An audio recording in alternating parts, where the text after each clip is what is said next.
Buenas! Nesse vídeo a gente vai falar sobre Debtor in Possession Financing, ou também, como tem a abreviação, Deep Financing. E a gente vai usar o exemplo, vou mostrar das lojas americanas. Primeiro, antes da gente ver isso daí, vamos entender o seguinte. O Deep Financing é uma modalidade de financiamento usada por empresas que estão em processo de recuperação judicial ou de falência, ou no Chapter 11 nos Estados Unidos, então nesse capítulo justamente que rege a questão da falência e reestruturação empresarial. E o que acontece?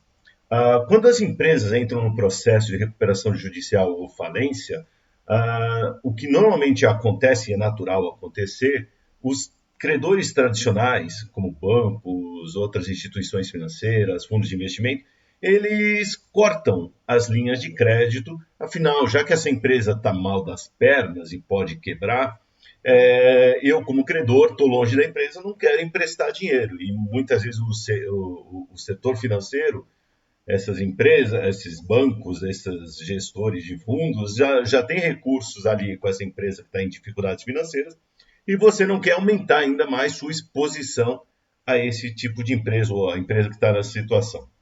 Então, há um corte no crédito, e se a empresa está em recuperação judicial, ou entrando em recuperação judicial ou em falência, quer dizer que ela já não gera naturalmente resultado, tá certo? Já não gera caixa para honrar suas obrigações.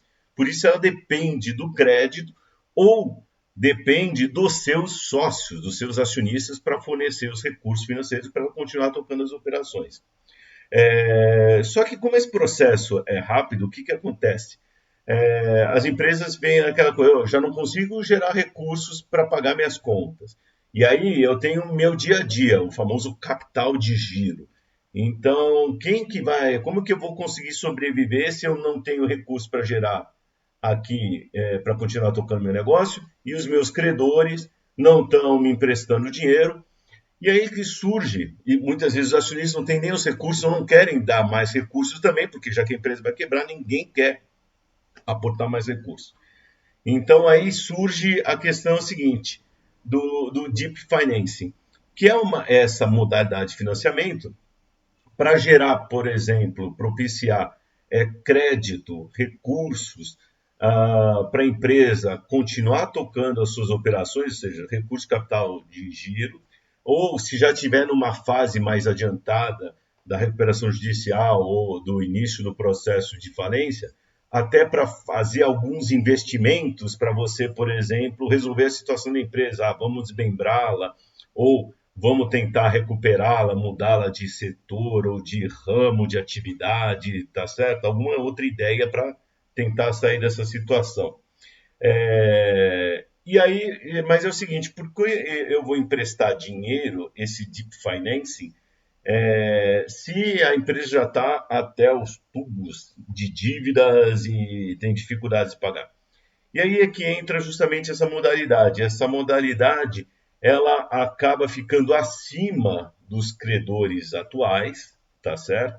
Então, afinal, é um cara que está entrando, fornecendo recurso para quem já está em dificuldade, então ele ganha uma prioridade sobre os credores que estão aí.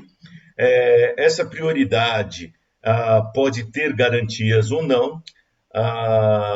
Então, isso já é um atrativo para esses novos credores que vão fornecer o Deep Financing, tá ok? Esse novo financiamento.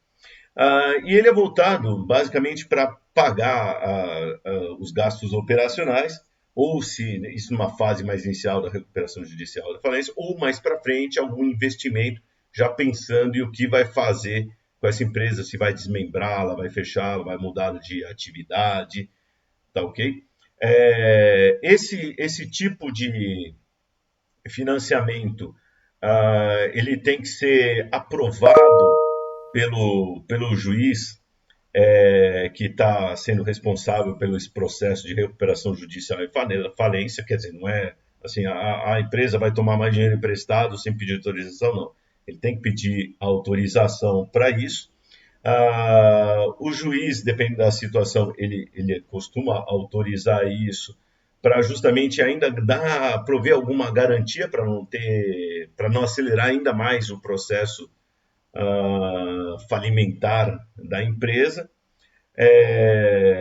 E muitas vezes se concede justamente alguns benefícios, não é obrigatório, como por exemplo alguma liberação de garantia se para quem forneceu esse recurso, alguma liberação de garantia que já estava preso a outra dívida, para quem vai ser liberado, para quem forneceu esse deep finance, se realmente a empresa chegar aí à falência. Então tudo isso é discutido com o juiz, ele aprova tal, e ele aprova sem necessariamente ter que consultar os credores atuais, tá ok? Então isso acaba dando uma certa celeridade em todo o processo. Algum desse deep financing normalmente se classifica em duas categorias, o chamado loan oriented, que é um empréstimo, um financiamento tradicional, como eu comentei, para os gastos operacionais, como comprar estoque, pagar funcionários, algo do tipo, pagar alguns fornecedores aqui de curto prazo, até para não gerar uma quebradeira geral, tá certo? A empresa quebra e começa a quebrar todo mundo, os fornecedores, assim por diante. E aí a outra categoria é o loan to own, ou emprestar para propriedade. Na verdade, assim, é como se fosse um empréstimo ponte. Aí o Deep Finance seria nesse loan to own, seria um empréstimo ponte, já pensando nos próximos donos da empresa ou nessa reestruturação. Então, esse loan to own normalmente já é numa fase mais adiantada ou da recuperação judicial ou da falência. Tá ok? A lei da recuperação judicial das falências, a 11.101 de 2005, já falava do Deep Finance, não com esses termos, mas a modificação da lei, a lei 14.112 de 2020, aí ela trouxe mais clareza ou claridade para o Deep Finance, estabelecendo e especificando mais claramente as regras, o que facilita e vai fazer crescer o mercado para esse tipo de produto, que é um mercado que alguns fundos de investimento já olham, justamente pela vamos dizer, esse benefício, essa prioridade que eu tenho se a empresa, nesse empréstimo que você provê, esse gestor de fundos, esse fundo de investimento provê, sobre os outros credores, tá ok? Então essa é uma modalidade que a gente vai ver crescer mais no Brasil, principalmente nesse mercado de recuperação judicial e falência. E eu vou mostrar para vocês as leis rapidamente, e o caso das americanas, lojas americanas, que entrou no processo de recuperação judicial e fez uso desse Deep Finance com recursos dos próprios acionistas. Aí a gente vai discutir isso. Então, vamos lá para o site, vou mostrar aqui a lei. Então, aqui, ó, nós estamos no site aqui do governo, onde tem aqui a lei 11.01, tá certo? Que 11.101, falei errado, 11.101 de 2005, que é que regula a recuperação judicial, as falências. Mas eu quero dar foco nessa modificação aqui, a 14.112, onde ela tem uma seção 4 aqui embaixo. Eu já vou descer aqui. Deixa eu ver se eu já não desci aqui demais. Então, deixa eu dar um Ctrl F aqui. Seção. Aqui. Pronto. Então, nessa seção 4A, ele está falando justamente do financiamento do devedor, do grupo devedor. Então, esses artigos 69A, B e tal, eles estão especificando muito mais o que é o Deep Financing. De novo, na lei não está escrito com esse nome, mas está aqui, bem claro para quem entende. Então, do financiamento do devedor e do grupo devedor durante a recuperação judicial. Então, ele está falando aqui, ó, os artigos 66 e 67 são importantes. Esses já estavam na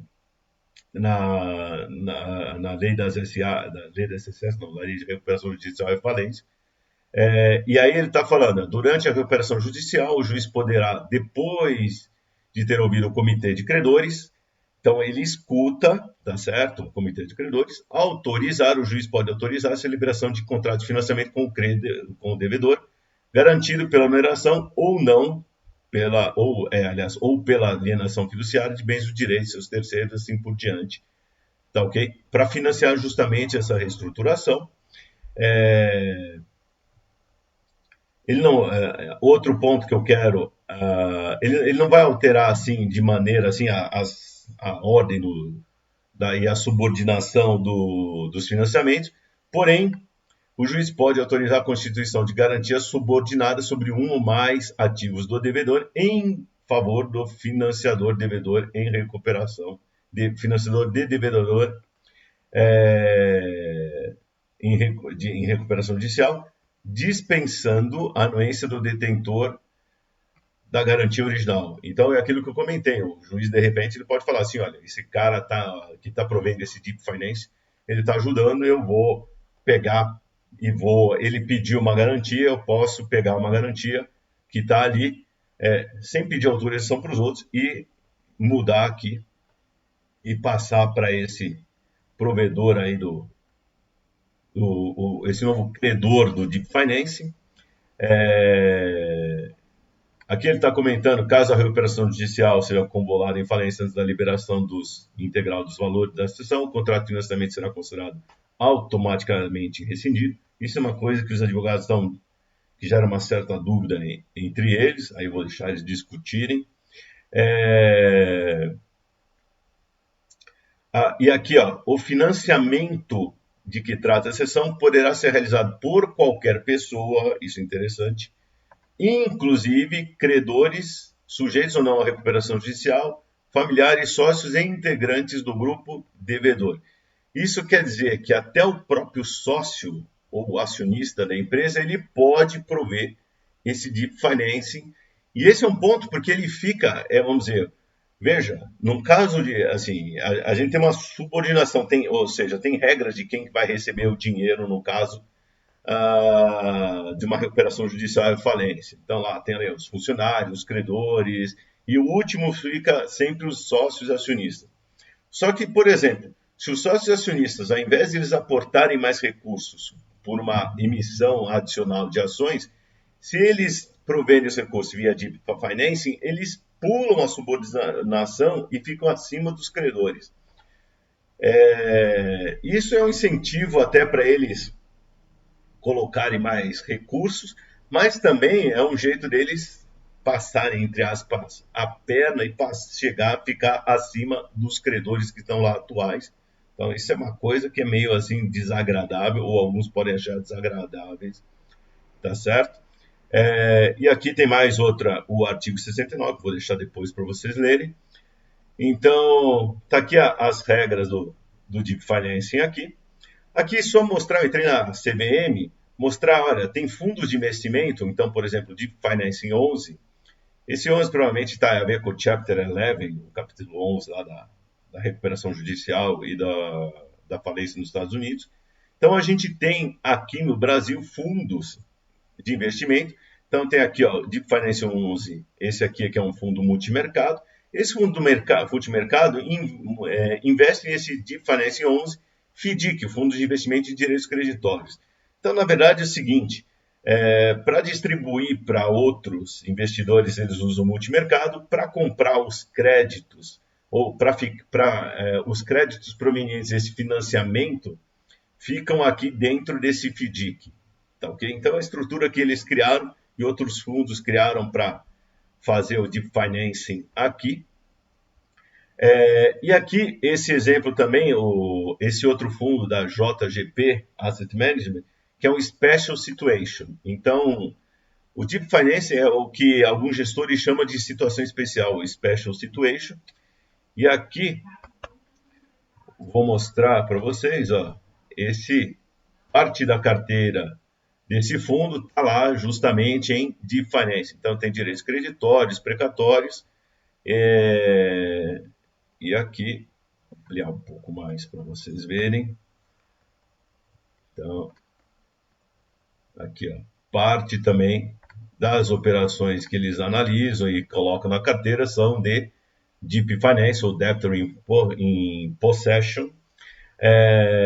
E com o aumento das recuperações judiciais e falências que ocorrem de tempos em tempos, dependendo do ciclo econômico, a gente vê o aumento disso. E é interessante que fundos provejam recursos dessa forma, porque é um jeito também de você ajudar as empresas a saírem dessa situação. E aí, mostrar a notícia aqui das Americanas. Então, a Justiça autorizou o financiamento das Americanas de até 2 bilhões de reais via o financing. Então, está aqui, ó. Então, vão ser emitidas debêntures no valor de 2 bilhões de reais. E aí, pegar a notícia do próprio site aqui. Então, entrei no site das lojas americanas, o site de relações com investidores. Então, está comentando justamente aqui, ó, lançou um fato relevante. Então, nesse fato relevante, falando justamente, olha, que o Conselho de Administração da companhia, tá certo, aprovou o financiamento Debtor in Possession, ou seja, o Deep Financing, de até 2 bilhões de reais por meio de emissão de debêntures. Então, eles vão emitir essas debêntures e alguém vai comprar, tá ok? Então, a primeira tranche desses 2 bilhões está falando aqui, ó, vou mostrar mais para baixo aqui. Outra coisa, o Deep financiamento Deep foi autorizado pelo juiz, então está aqui falando, ó, que foi o juízo da quarta vara, então precisa dessa autorização. De novo, conforme a lei, o juiz ele consulta o comitê de credores, mas ele não precisa da aprovação desse comitê de credores para ele autorizar esse Deep Finance. E a ideia desse dinheiro é justamente o que vai usar o recurso disso para dar mais liquidez para a empresa, liberando os recursos que estão presos com os credores e permitindo o investimento lá no capital de giro para pagar os fornecedores, empregados, parceiros que a gente comentou. E aqui ele descrevendo um pouco mais do Deep Finance. Ele não vai ter garantias, tá certo? Tem um custo de 128% da taxa DI, então é um negócio arriscado, então está pagando um pouco mais que a taxa DI aqui, tá certo? Ele até está comentando, olha, que é equivalente ao custo médio do financiamento que a empresa já está pagando em 11 de janeiro, quando veio toda a notícia do escândalo contábil das Americanas. Terá um prazo de 24 meses, tá certo? E aí, aqui é aquele comentário, ó, os acionistas de referência, então, os principais acionistas da empresa, eles vão integralizar emergencialmente a primeira tranche, ou seja, esse 1 bilhão de reais. Então, aquilo foi falar, ó, já vai liberar esse 1 bilhão de reais. Então, a empresa vai emitir 1 bilhão de reais em debêntures e quem vai comprar no formato de financing. E quem que vai comprar esse 1 bilhão e vai, consequentemente, injetar esse 1 bilhão de reais no caixa da empresa são os acionistas de referência, o Jorge Paulo Lema, o Sicupira e o Teles. Então está aqui o exemplo do Deep Finance no caso das próprias Americanas. Tá ok? Tá aí, pessoal. Essa modalidade de financiamento, interessante conhecer, porque tem possibilidades até de negócio, pode aparecer por aí algum fundo de investimento, alguma situação, como ela funciona e como ela se diferencia das modalidades tradicionais de financiamento, porque é justamente para um caso especial e ela vai ter situação especial ou prioridade especial nessa época de estresse financeiro, que é a recuperação judicial ou a falência, tá bom? Até mais!